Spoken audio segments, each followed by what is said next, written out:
Welcome to the Refrigerator Moms. I'm Kelley Jensen, and I'm here with my friend Julianna Scott.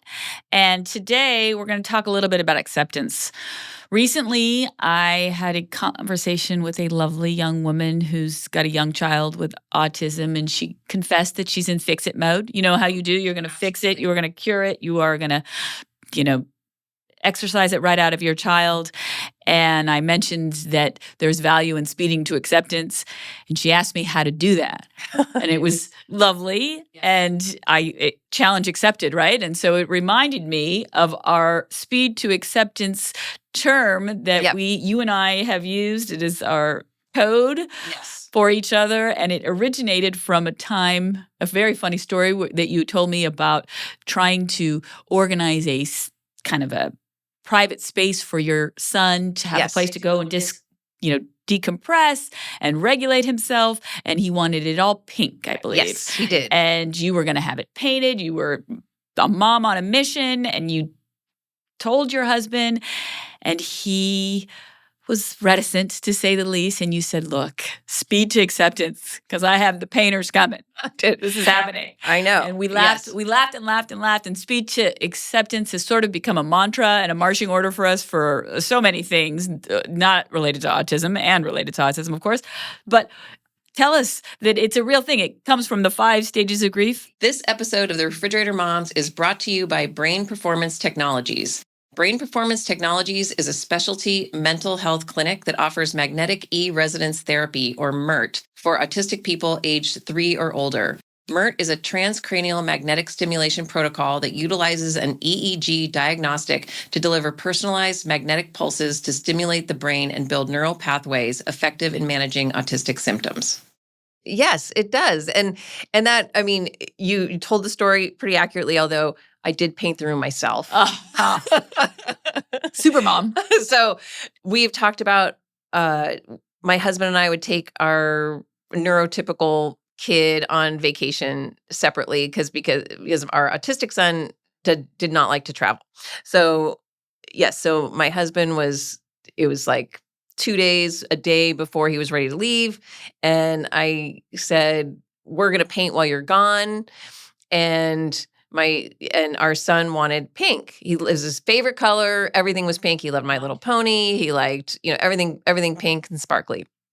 And I was all for it because why not? Yeah. And he loved it. I wanted it to be, just like you said, a little cocoon, a little safe space. And I remember seeing the look on my husband's face, like, and then all those feelings of, going through the stages of grief, kind of like the denial, all of that stuff, like, what does this mean? Right. And I don't know. I mean, to me, yes, it wasn't a typical boy room, but, of all the things going on, I so didn't care. Of course not. Again. And neither did he. And he did speed to acceptance, but the look on his face was like, oh, and I just said, come on, we gotta speed it up. We gotta speed to acceptance meant speed through those stages of grief. So what are they? What are the stages of grief? The stages of grief, as most of us know, are the Elizabeth Kubler-Ross 5 stages of grief: denial, anger, bargaining, depression, and acceptance. But they're often not followed in a strict order. I mean, we typically think of acceptance as the final stage, and it often is, but it doesn't mean you stay there. Yeah. You go back and forth, and that's where he needed to kind of speed along through all of those other ones. I'm like, come on, you got to speed to acceptance. So yes, we've used it often whenever either, we are there or whether our husbands are there or anyone. It's just like when there's that little pause of like, oh. What is autism doing to me today? Right. And I'm like, all right.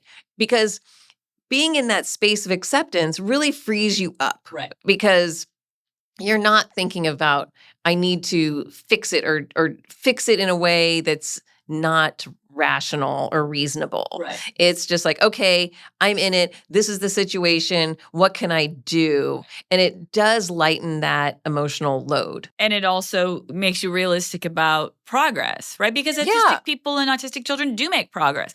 But if your standard is that they're going to be cured, then you don't recognize the progress that they're making, right? So speed to acceptance is, for my child's ability, here is what he's doing, and I'm proud and happy, and we're getting there, right? So, and it doesn't just happen once.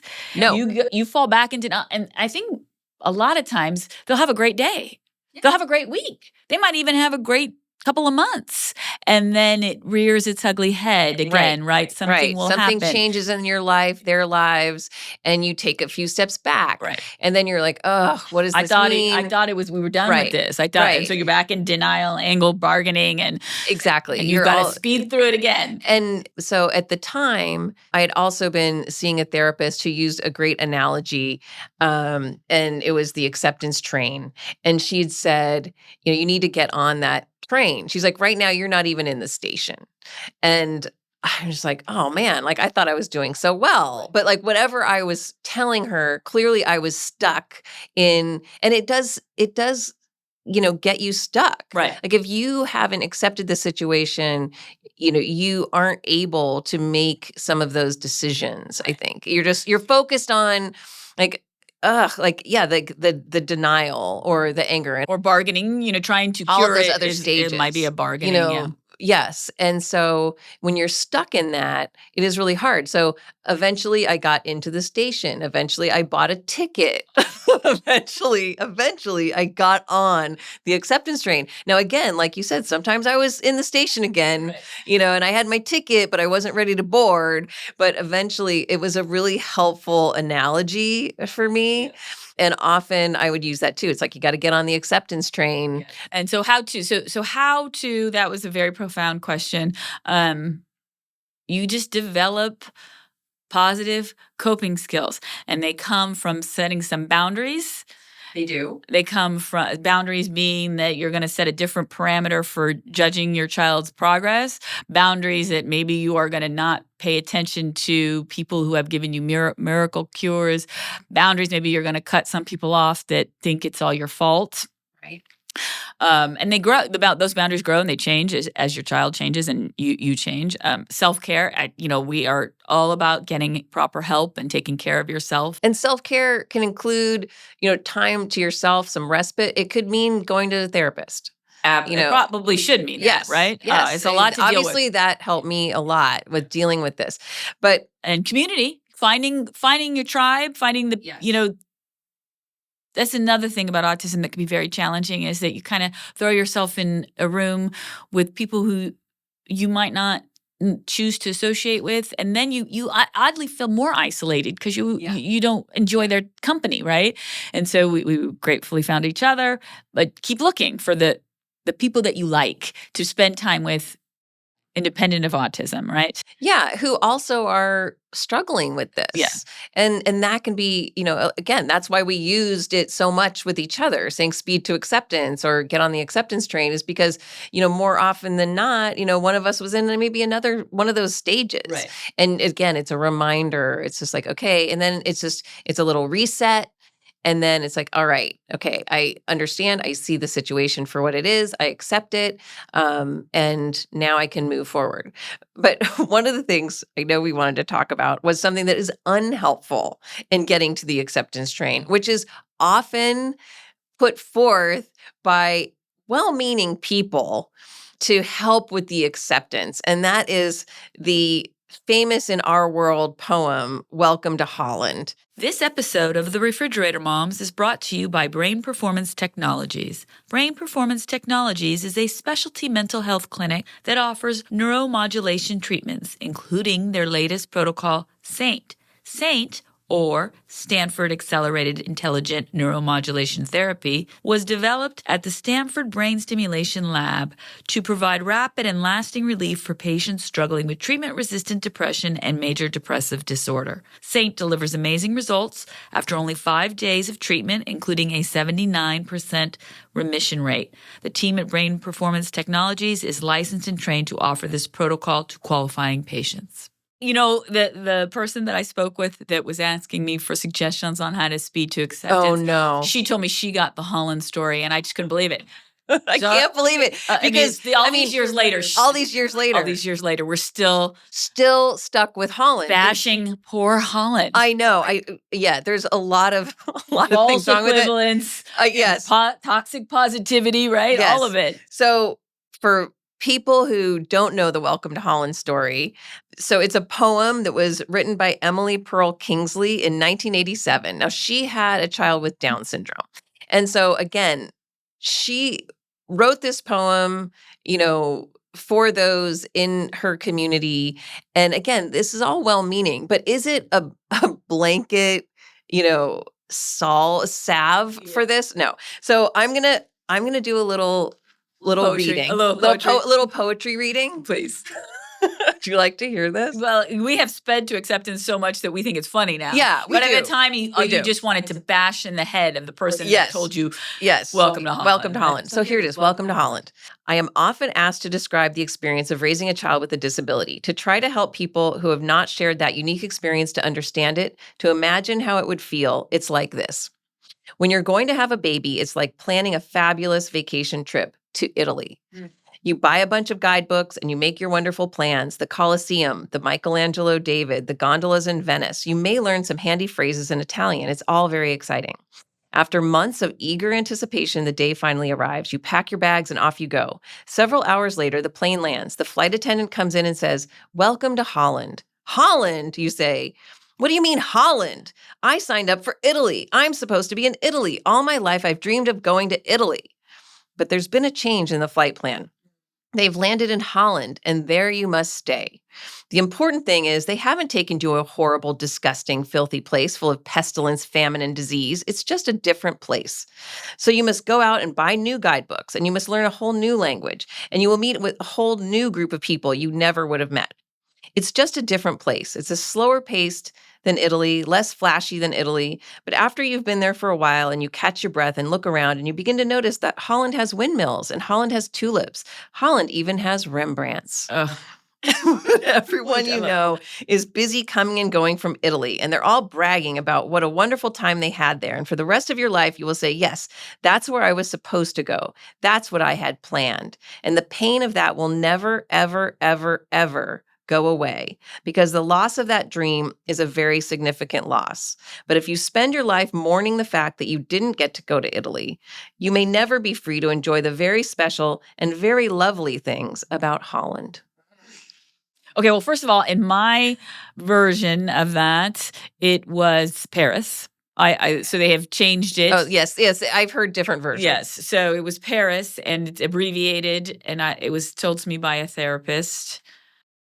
No, I'm sorry. It was told to me by a doctor, one of the first doctors that I consulted with about my son. And I wanted to bash him in the head because what is it? It is, what are you saying to me? Did you have that story told to you? Right. I've never had another autism parent offer this. Okay. By the way. Probably not. You're probably not going to. Nobody has offered. It was always, to me, I don't remember the first time I heard it, but I remember the most memorable time was the back to school night at my son's special day class.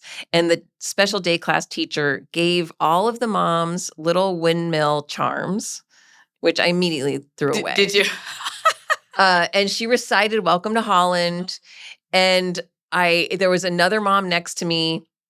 And it was funny because she leaned over to me and said, sometimes my Italys aren't so great either. Yeah. And that really points out the fact that it's just like, it's a false equivalency. Like you can't just say this about special needs parenting in general on the most basic level. Yeah, poor Holland. Yeah, right. I mean but Amsterdam shaming, right? I know. Yeah. Like, can we not? Right. But yeah, it's not about having expectations and having just your expectations change, because I think that happens to a lot of parents with their neurotypical kids, that parenting isn't exactly what you expected it to be. Right. You thought it was going to be just a walk in the park, and you have a colicky child that will not settle down and go to sleep, or your husband is not as much of your partner is not as much of a team player as you were expecting. Right. And just saying that the pain of that will never ever go away. I think that's not fair either, because does. I mean, you it's just find not a new you just right. you get used to it. You get over it. Right, you get over it. Yeah. I mean, that's the thing. It's just like, again, it's the acceptance isn't like, oh, I guess I'm in Holland. Right. It's just like, oh, I'm just in this is my specific world. It's not a Holland or an Italy. Well, and maybe now, 20 years later, I have appreciation for that poem, and certainly I always have appreciation for parents that are in a situation that I've been in, and that this is the way she articulates it. It's quite beautiful. But when you first get that diagnosis, the first couple years, stop. If you're a professional and you're listening to this, stop.